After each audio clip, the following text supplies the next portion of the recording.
Hey everyone, Social Solipsist here for another week of 52 and 52, and this week I am taking a quick look at Resident Evil Revelations.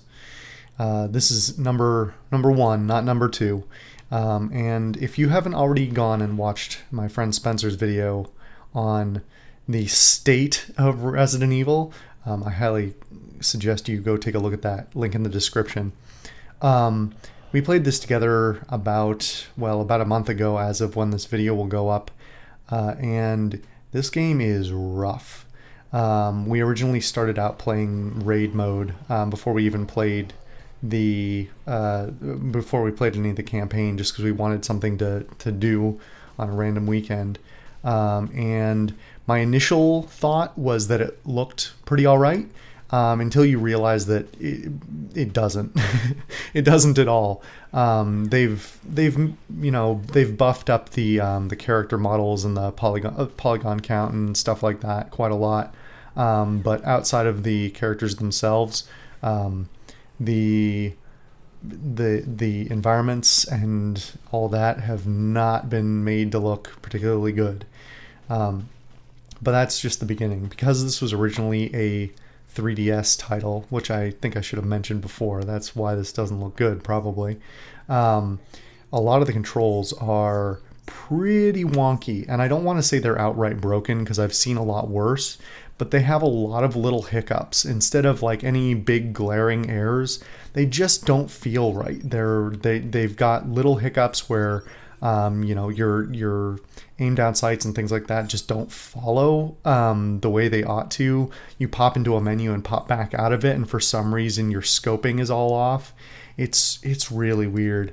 And I full disclosure, have watched the long ago, probably when it originally released on PC, I watched a full playthrough on YouTube of the game. So I actually know the contents of the story well in advance. And the story itself, the overarching stuff, is not garbage, but man, even knowing what was coming, trying to get into the first hour of the game is really rough. And because of those aforementioned problems with the controls, and on top of that, this whole scanning mechanic that is really painful, it drones on, and it is not fun. Like I said, the story itself is pretty good by Resident Evil standards, and it doesn't take itself too seriously, nor too goofy off the wall either. But yeah, I can't even bring myself to continue playing beyond the first maybe. I think I got to like partway through chapter 2, and it is just, there's so many little bugs and glitches and just bad stuff, man. This is what, it's very interesting to me, because this is like a whole other class of bad. There's a lot of things that are straight up bad ports, but this has a lot of the right things in the right places. It seems to have been quote unquote optimized for PC, in that it made the correct transfer over into a PC engine.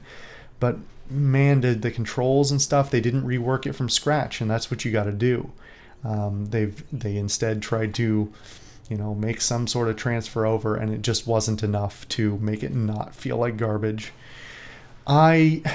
Contrary to my friend Spencer's video, I have not given up entirely on the series, but it's gonna have to woo me back, because RE4 Wii is one of my favorite games of all time, and pretty much everything else in the series makes me want to put one of the guns up to my head. It's really pretty bad. It's pretty disappointing. Anyway, I'm gonna cut this short before I go on too much of a tirade, because boy could I. But anyway, thank you guys for watching, and I will see you guys next time.